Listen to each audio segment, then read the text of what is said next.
The first book of the Maccabees. Chapter 1. And it happened after that Alexander, son of Philip the Macedonian, who came out of the land of Chittim, had smitten Darius, king of the Persians and Medes, that he reigned in his stead, the first over Greece, and made many wars, and won many strongholds, and slew the kings of the earth, and went through to the ends of the earth, and took spoils of many nations, insomuch that the earth was quiet before him. Whereupon he was exalted, and his heart was lifted up. And he gathered a mighty strong host, and ruled over countries and nations and kings, who became tributaries unto him. And after these things he fell sick, and perceived that he should die.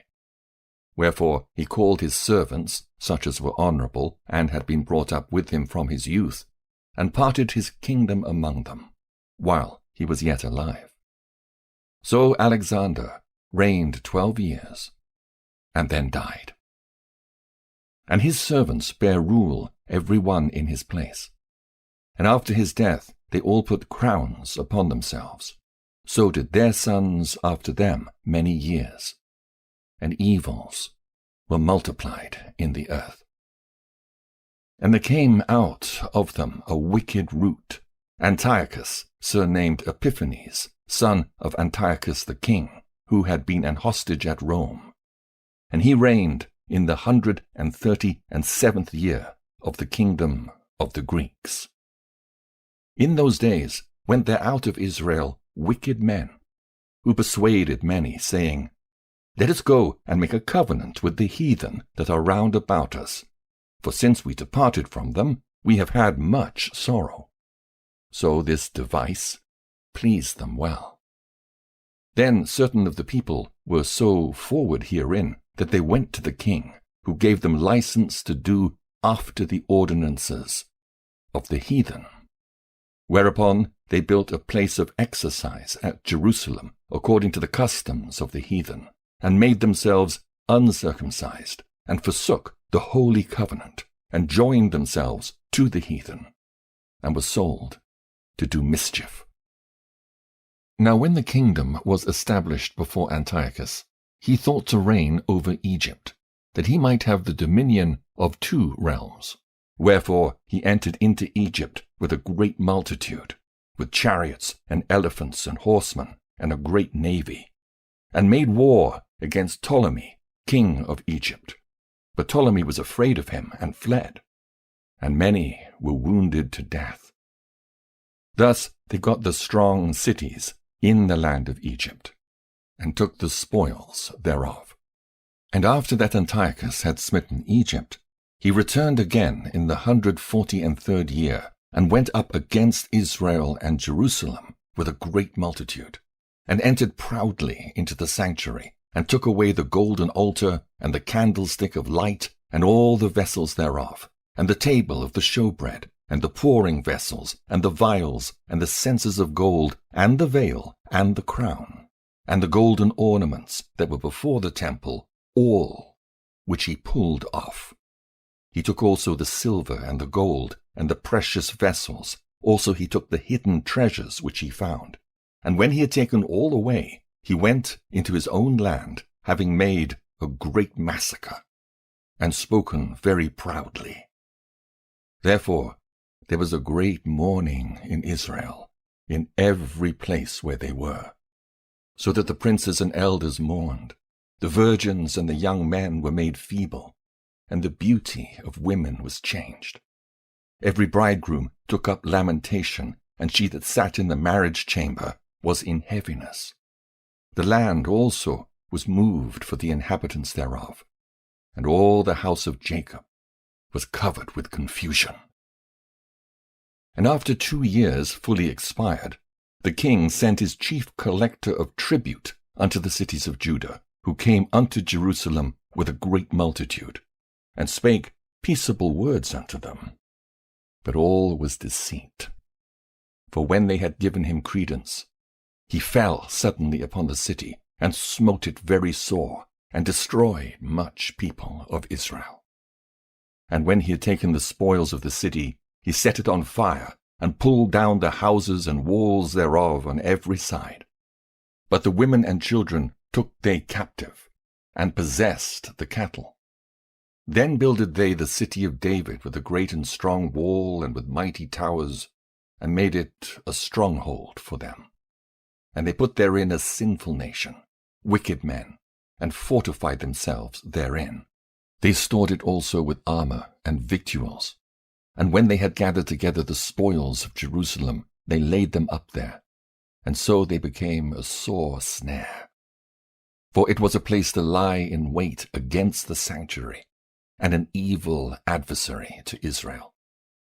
Thus they shed innocent blood on every side of the sanctuary, and defiled it, insomuch that the inhabitants of Jerusalem fled because of them, whereupon the city was made an habitation of strangers, and became strange to those that were born in her, and her own children left her. Her sanctuary was laid waste like a wilderness, her feasts were turned into mourning, her Sabbaths into reproach, her honor into contempt. As had been her glory, so was her dishonor increased, and her excellency was turned into mourning. Moreover, King Antiochus wrote to his whole kingdom that all should be one people, and every one should leave his laws. So all the heathen agreed according to the commandment of the king.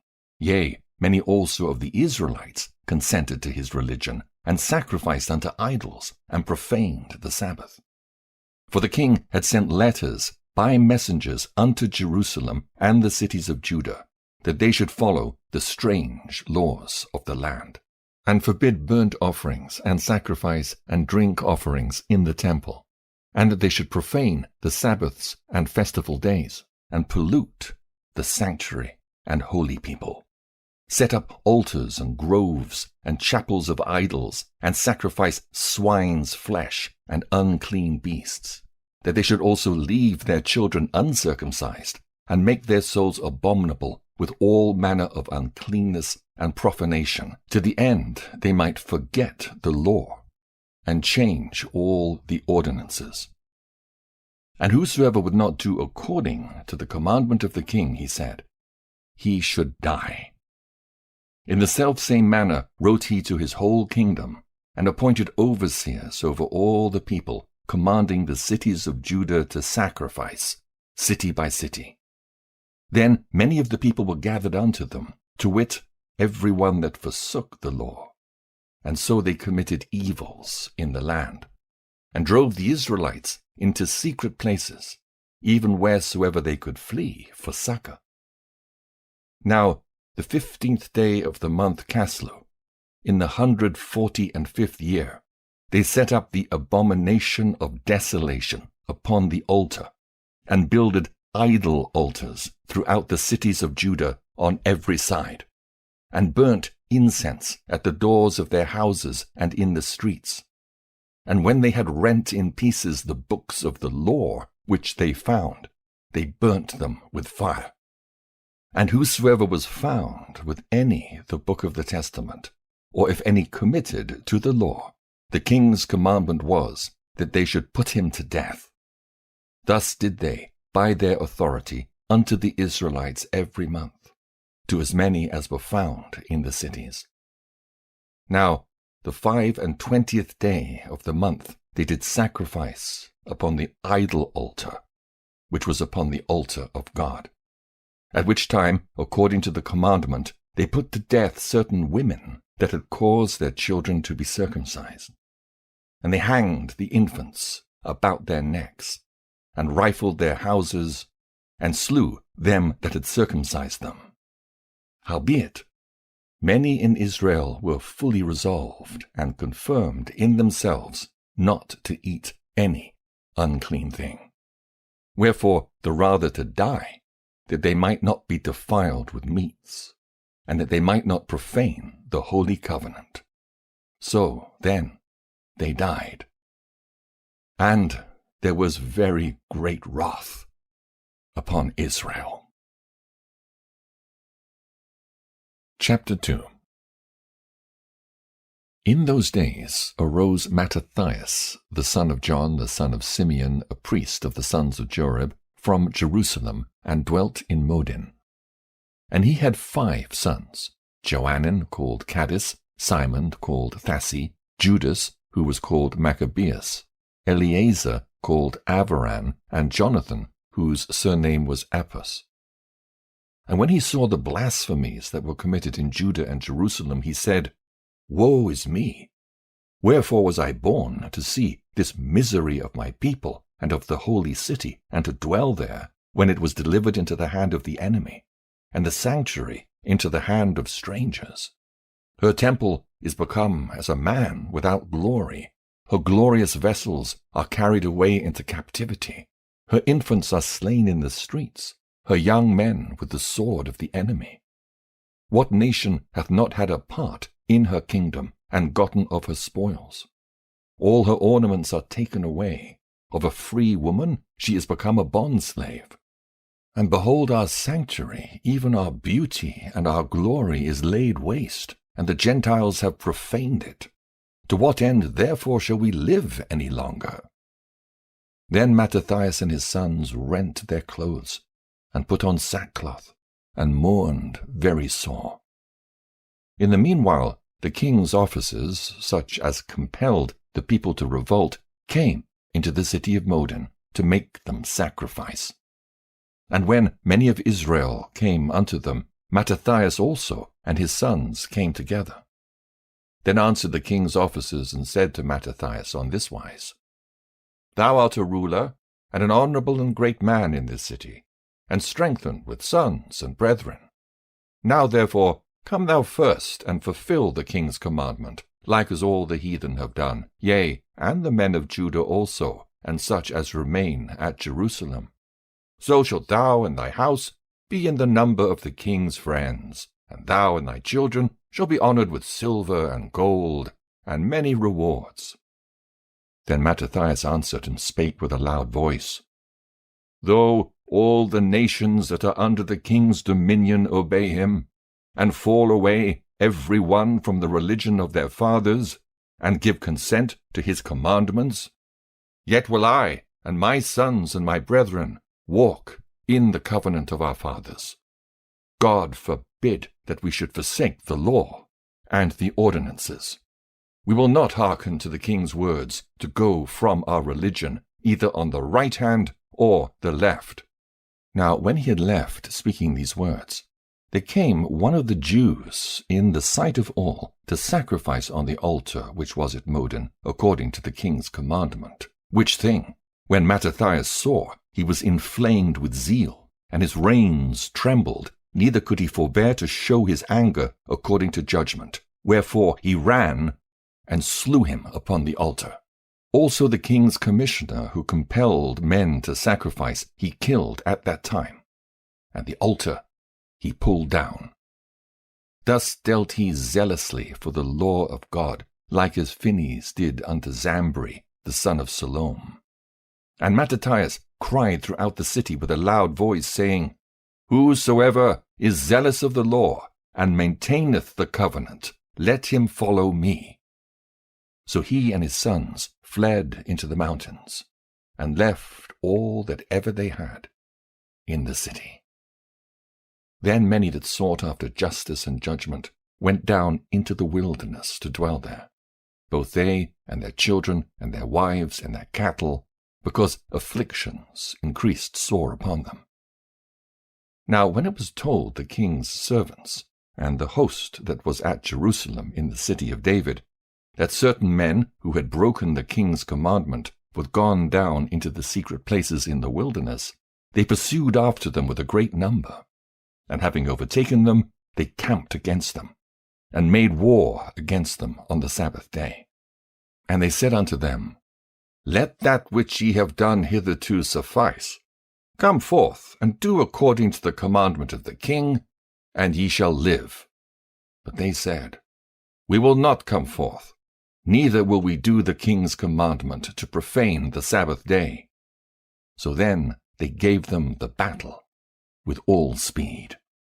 Howbeit they answered them not, neither cast they a stone at them, nor stopped the places where they lay hid, but said, Let us die in our innocency. Heaven and earth will testify for us, that ye put us to death wrongfully. So they rose up against them in battle on the Sabbath, and they slew them, with their wives and children and their cattle, to the number of 1,000 people. Now when Mattathias and his friends understood hereof, they mourned for them right sore. And one of them said to another, If we all do as our brethren have done, and fight not for our lives and laws against the heathen, they will now quickly root us out of the earth. At that time therefore they decreed, saying, Whosoever shall come to make battle with us on the Sabbath day, we will fight against him, neither will we die all as our brethren that were murdered in the secret places. Then came there unto him a company of Assyrians, who were mighty men of Israel, even all such as were voluntary devoted unto the law. Also all that fled for persecution joined themselves unto them, and were a stay unto them. So they joined their forces, and smote sinful men in their anger, and wicked men in their wrath, but the rest fled to the heathen for succor. Then Mattathias and his friends went round about, and pulled down the altars, and what children soever they found within the coast of Israel uncircumcised, those they circumcised valiantly. They pursued also after the proud men, and the work prospered in their hand. So they recovered the law out of the hand of the Gentiles, and out of the hand of kings, neither suffered they the sinner to triumph. Now, when the time drew near that Mattathias should die, he said unto his sons, Now hath pride and rebuke gotten strength, and the time of destruction, and the wrath of indignation. Now therefore, my sons, be ye zealous for the law, and give your lives for the covenant of your fathers. Call to remembrance what acts our fathers did in their time. So shall ye receive great honor and an everlasting name. Was not Abraham found faithful in temptation, and it was imputed unto him for righteousness? Joseph, in the time of his distress, kept the commandment, and was made Lord of Egypt. Phinehas, our father, in being zealous and fervent, obtained the covenant of an everlasting priesthood. Jesus, for fulfilling the word, was made a judge in Israel. Caleb, for bearing witness before the congregation, received the heritage of the land. David, for being merciful, possessed the throne of an everlasting kingdom. Elias, for being zealous and fervent for the law, was taken up to heaven. Ananias, Azarias, and Misael, by believing, was saved out of the flame. Daniel, for his innocency, was delivered from the mouth of lions. And thus consider ye throughout all ages, that none that put their trust in him shall be overcome. Fear not then the words of a sinful man, for his glory shall be dung and worms. Today he shall be lifted up, and tomorrow he shall not be found, because he is returned into his dust, and his thought is come to nothing. Wherefore, ye my sons, be valiant, and show yourselves men in the behalf of the law, for by it shall ye obtain glory. And behold, I know that your brother Simon is a man of counsel. Give ear unto him alway. He shall be a father unto you. As for Judas Maccabees, he hath been mighty and strong even from his youth up. Let him be your captain, and fight the battle of the people. Take also unto you all those that observe the law, and avenge ye the wrong of your people. Recompense fully the heathen, and take heed to the commandments of the law. So he blessed them, and was gathered to his fathers. And he died in the 146th year, and his sons buried him in the sepulchres of his fathers at Modin. And all Israel made great lamentation for him. Chapter Matthew chapter 23. Then Jesus said to the crowds and to his disciples, "The teachers of the law and the Pharisees sit in Moses' seat. So you must be careful to do everything they tell you, but do not do what they do. For they do not practice what they preach. They tie up heavy, cumbersome loads and put them on other people's shoulders, but they themselves are not willing to lift a finger to move them. Everything they do is done for people to see. They make their phylacteries wide and the tassels on their garments long. Or they love the place of honor at banquets and the most important seats in the synagogue. They love to be greeted with respect in the marketplaces and to be called rabbi by others. But you are not to be called rabbi, for you have one teacher, and you are all brothers. And do not call anyone on earth Father, for you have one Father, and he is in heaven. Nor are you to be called instructors, for you have one instructor, the Messiah. The greatest among you will be your servant, for those who exalt themselves will be humbled, and those who humble themselves will be exalted."